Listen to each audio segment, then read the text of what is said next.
लोकसभा के प्रथम चरण का चुनाव होने में काफी कम दिन रह गए हैं। बिहार में राष्ट्रीय जनता दल ने 22 सीटों पर प्रत्याशियों की घोषणा कर दी है। सिवान की सीट ही अभी तक खाली रही है।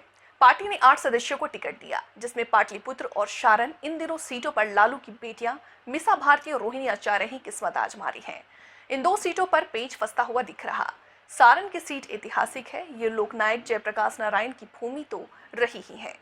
सांस्कृतिक रूप से ये भिखारी ठाकुर की भी धरती है। पुराने समय में सीट को छपरा सीट कहा जाता था, जहां से 4 बार राष्ट्रीय जनता दल ने सुप्रीमो लालू यादव चुनाव लड़े आए थे।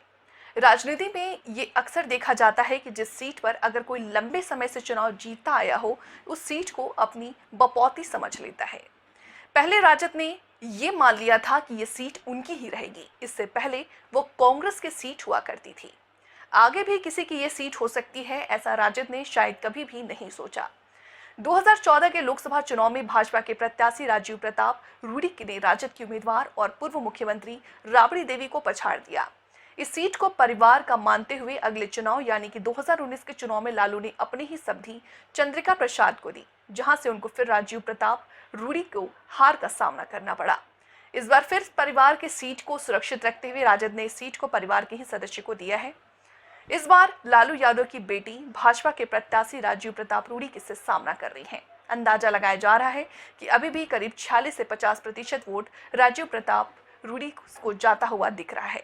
जातिगत समीकरणों के आधार पर यह आकलन है कि फिर मोदी की गारंटी है और रोहिणी मूलतः पैराशूट कैंडिडेट है। अगर रोहिणी आचार्य ने काफी अच्छा प्रदर्शन किया तो करीब 35% के आसपास वोट ला पाएंगी। वो जीत जाए तो चमत्कार ही माना जाएगा। बिहार की बात नहीं है, बल्कि पूरे देश में कहीं न कहीं जाति प्रथा है। हर जगह जाति को ध्यान में रख करके वोट की प्रक्रिया चल रही है। दिल्ली यूनिवर्सिटी के यूनियन के चुनाव तक में टोकस और सैनी जाति के ही कैंडिडेट्स हमेशा से चुनाव लड़ते आए हैं। हरियाणा में जब मनोहर लाल खट्टर सीएम बने तो कई बार सवाल उठा कि जाट वोटरों को नाराज नहीं किया जा रहा।